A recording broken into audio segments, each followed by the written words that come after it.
He wrote that he had spent years traveling so that he might forget.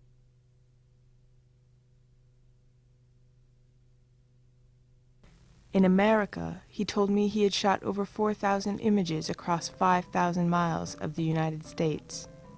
He joked that everything there existed in order to end up in a photograph. He said he felt like the world was more available to him than it really was, and he wanted to blame someone for such deceit.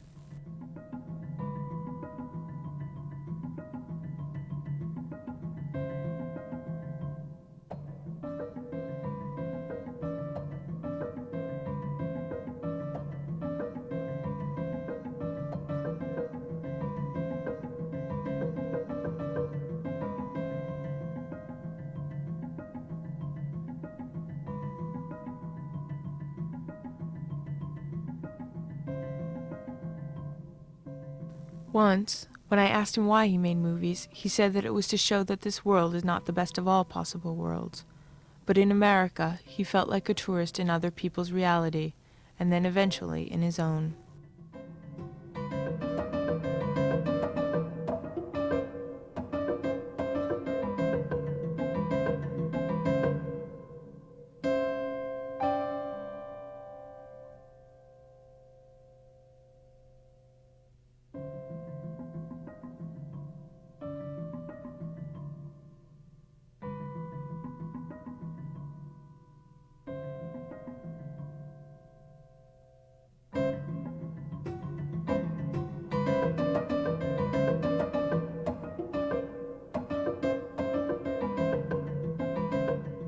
He was now in Asia, where he was writing from within a world of appearances, fragile, fleeting, revocable.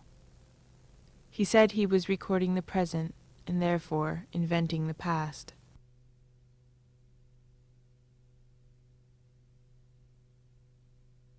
He wrote me that he was capturing images with his camera, knowing that he would never project them.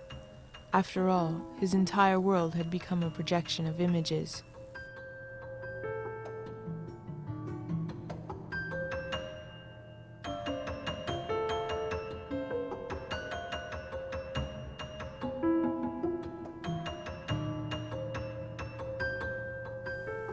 He said that his photographs were not a record of the world, but an evaluation of it.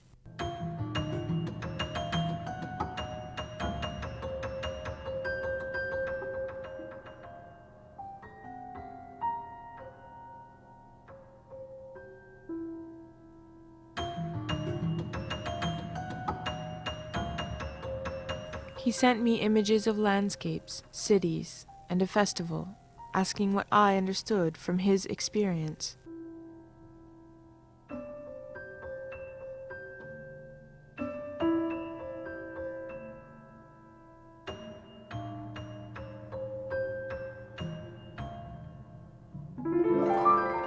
He wrote that he had looked at the sea, and then, when walking away, he saw the memory of the sea. Later, he wrote how he wanted to distinguish between the memories he had taken from images and those memories whose only function was to leave behind memories. He said that images of events years ago now seemed important only because they existed as images. Experience had been transformed into nostalgia. All of history was being leveled.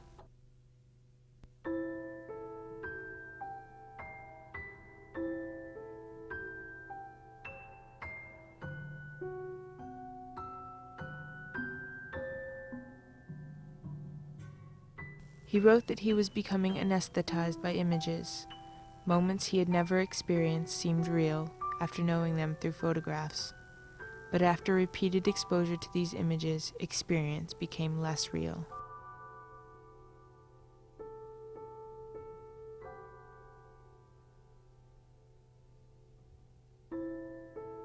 He thought the world had ceased to remember what reality once was.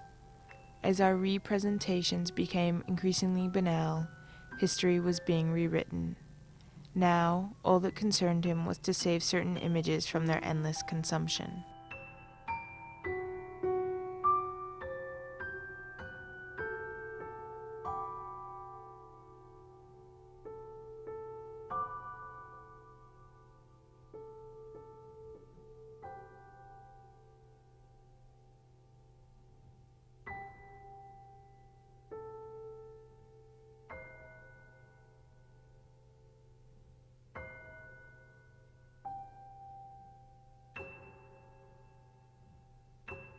He wrote that for him, forgetting was nothing more than a consumption of images. The new had replaced what was once unique, and memories were to him, as history had become for others, an impossibility. In this world of appearances, he was certain that we do not remember, but rather we rewrite our memory, much as we do history.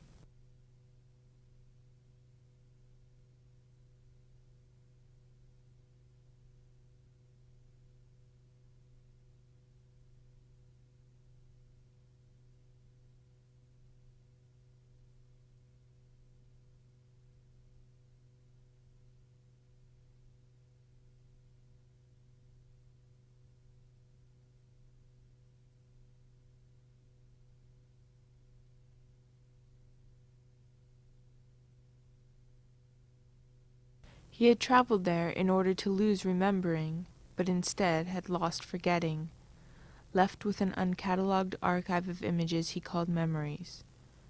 Or were they memories he called images?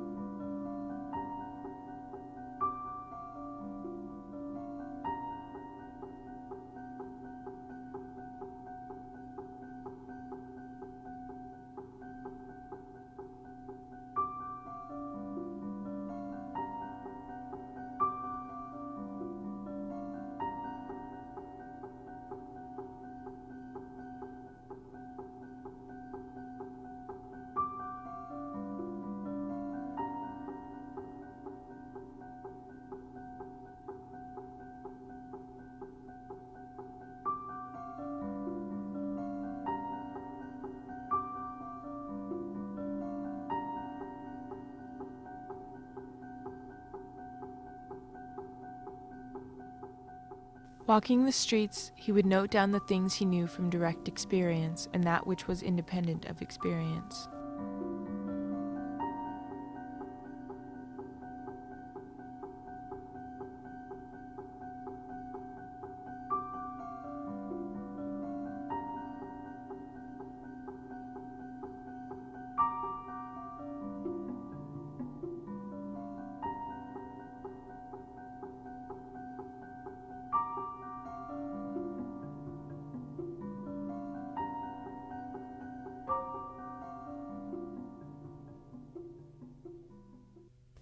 In New York, 2 planes had flown into the World Trade Center, and the television news announcer described the atrocity as seeming just like a movie.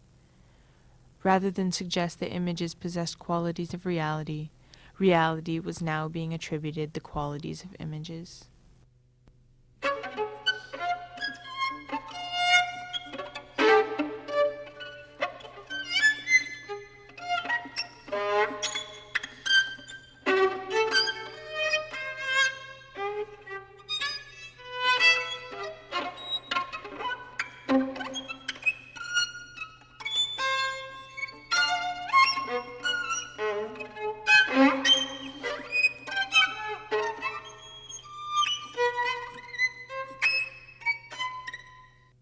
He knew that his images were pieces of evidence in an ongoing biography or history, and each image implied that there would be others. Being in that world of appearances was never boring because photographing each event gave it importance.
In his last letter, he argued that capitalism could only thrive on an irreverence of the present and a forgetting of the past.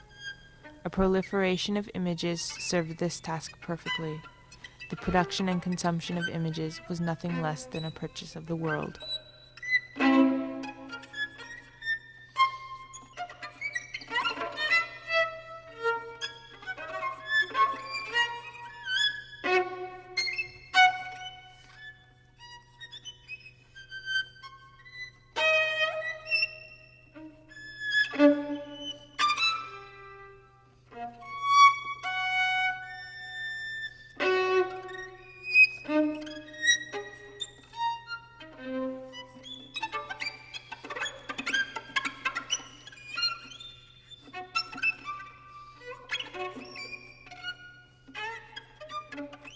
Now he realized he was living in a world where history was not the unfolding of events, but rather the dumping of occurrences. History was nothing more than the past consumed. The present was nothing more than a banal representation. History was being turned into a tautology by images that acknowledge rather than explain. His only distinction between the real world and the world of appearances was that in the real world something is always happening, and he did not know what was going to happen. On the other hand, the world of appearances had always happened, and it will forever happen in that way.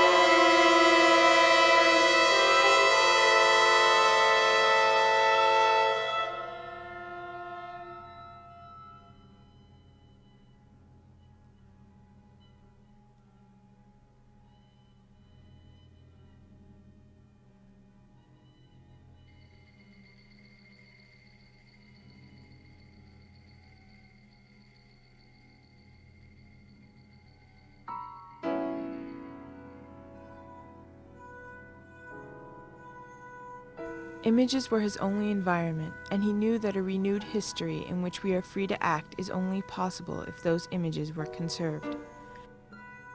This would mean an ecology, where images were recycled and put to new uses and new meanings found. With this new ecology, the injuries of class, race, and sex would be condemned. Social change would soon mean more than merely a change in images. Freedom would no longer be equated with the freedom to consume a plurality of images and goods. The reality of discrimination, violence, exploitation, and ignorance would itself be consumed by rediscovered images, and from them, new meanings found, a history rewritten, and each and every individual would understand for themselves.